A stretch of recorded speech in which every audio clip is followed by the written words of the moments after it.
বেনাপোলে SA পরিবহনের covered van আটকে গ্রাহক হয়রানির অভিযোগ উঠেছে বিজেপির কতিপয় অতি উৎসাহী সদস্যের বিরুদ্ধে। গত 23 জানুয়ারি বেনাপোল থেকে ছেড়ে আসা ডাকবাহী গাড়িটি আমরাখালী চেকপোস্টে আটকিয়ে ড্রাইভার হেলপারকে অস্ত্রের মুখে জিম্মি করে মোবাইল ফোন ছিনিয়ে নেয় বিজিবি। এ সময় তল্লাশির নামে গ্রাহকদের বুকিং করা পার্সেল কেটে ছিঁড়ে নষ্ট করা হয়। পরে দায় এড়াতে কথিত টাস্কফোর্স টিম ডেকে গ্রাহকদের বুকিং হওয়া কাপড়, কম্বল জাতীয় বৈধ পণ্যকে অবৈধ দাবি করে বিজিবি। বিস্তারিত থাকছে প্রতিবেদনে। এসএ পরিবহন বাংলাদেশে একটি বিশ্বস্ত কুরিয়ার সার্ভিস, যা দেশের এক প্রান্ত থেকে অন্য প্রান্তে প্রতিনিয়ত একজনের আমানত অন্যজনের কাছে সঠিকভাবে পৌঁছে দেয়। এর ভেতর দেশের বিভিন্ন বন্দর থেকে বড় বড় ইন্ডাস্ট্রিয়াল কোম্পানির কাছে ডাক ও বিভিন্ন স্যাম্পল, বিভিন্ন পার্সেল, সকল কিছু কোম্পানির কাছে পৌঁছে দেয় এই বিশ্বস্ত এসএ পরিবহন পার্সেল অ্যান্ড কুরিয়ার সার্ভিস। 23 জানুয়ারি রাত 10টার সময় হঠাৎ বেনাপোল থেকে ঢাকাগামী এসএ পরিবহনের কার্গো ট্রাকটি বেনাপোলের আমরাখালী বিজিবি চেকপোস্টে বিজিবিরা ট্রাকটি আটকায়। তার পরপরই কিছু বিজিবি সদস্য ট্রাক ড্রাইভারের কাছে গিয়ে ট্রাক ড্রাইভারের কাছ থেকে চাবি নিয়ে নেয়। পরে টাস্কফোর্স টিমকে ডেকে কথিত অভিযান সাজায় তারা।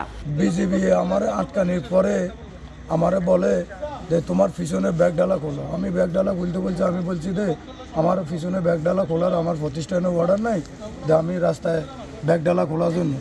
এই কথা লোক এরা আমার লগে বাড়াবাড়ি করেছে যে তোমার গায়ে তো অবৈধ মাল আছে, তোমার ব্যাগ ডালা খুলতে হবে। আমি বলছি যে আমার গায়ে তো কোনো অবৈধ মাল না, আর কি জানি না। এ কথার লগে সারা আমার স্টিয়ারিংয়ের চাবি, আমার মোবাইল সব কিছু এরা আমার সিজ করি লইয়া গেছে।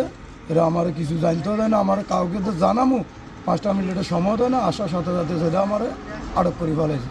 সর্বশেষ তারা আমার গাড়ি, পুরা গাড়ি মালামাল আছে, অনেক পার্টির মালামাল নষ্ট হয়েছে, অনেক প্যাকেট ট্যাকেট নষ্ট করছে। তারা মাদক বলছে আমার গাড়িতে আছে, কিন্তু আমার গাড়িতে কোনো মাদক পাওয়া যায় না।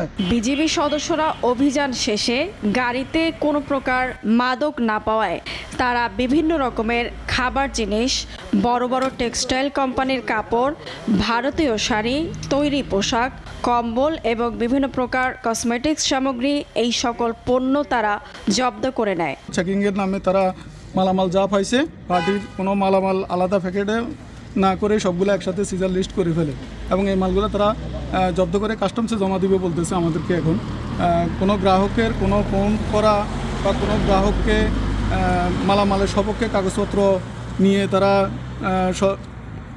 দাঁড়ানোর মতো তাদেরকে কোনো সুযোগ না দিয়ে, কোনো গ্রাহককে ফোন না করে সব মাল তারা সিজ করে ফেলে এবং তারা আত্মসমর্থনের কোনো সুযোগও দেয়নি, তাদেরকে সব মাল জব্দ করে নিয়ে যায় তারা। বেনাপোল আন্তর্জাতিক চেকপোস্ট থেকে এসএ পরিবহনের দূরত্ব 2 কিলোমিটারের বেশি। গ্রাহকদের অভিযোগ, এই 2 কিলোমিটার পথ যেতে অন্তত আরও 2টি চেকপোস্ট পার করতে হয় গ্রাহকদের। কিন্তু এসএ পরিবহনে বুক হওয়ার পর অনৈতিক উদ্দেশ্যে অবৈধ দাবি করে গাড়ি থেকে নামিয়ে নেয় বিজিবি। পরবর্তীতে অধিকাংশ ক্ষেত্রে এসব পণ্য কোথায় যায় তার কোনো হদিস পাওয়া যায় না। চেকপোস্ট থেকে কিছু মাল কিনিলাম আমার মেয়ের বাড়ি দেওয়ার জন্য। ঢাকা বাইবেল হলো মেয়ে থাকে, মেয়ের বাড়ি দেওয়ার জন্য আমি কিছু চেকপোস্ট থেকে কিছু মাল কিনিলাম, কিছু জিরে, কিছু কিশমিশ, সেটা বিজিবি চেকপোস্ট থেকে নিয়ে এনেছে। হাসিনা চলে যাওয়ার পরে 5 আগস্ট যাওয়ার পরে এই কি বিজিবি এখানে খুব ঝামেলা করছে। আসলে বিজিবি খুব খারাপ একটা বদনাম হয়ে যাচ্ছে, এর আগে এরকম ছিল না। কি কারণে নিল? আমি তো অবৈধ কোনো মাল কিনি নাই।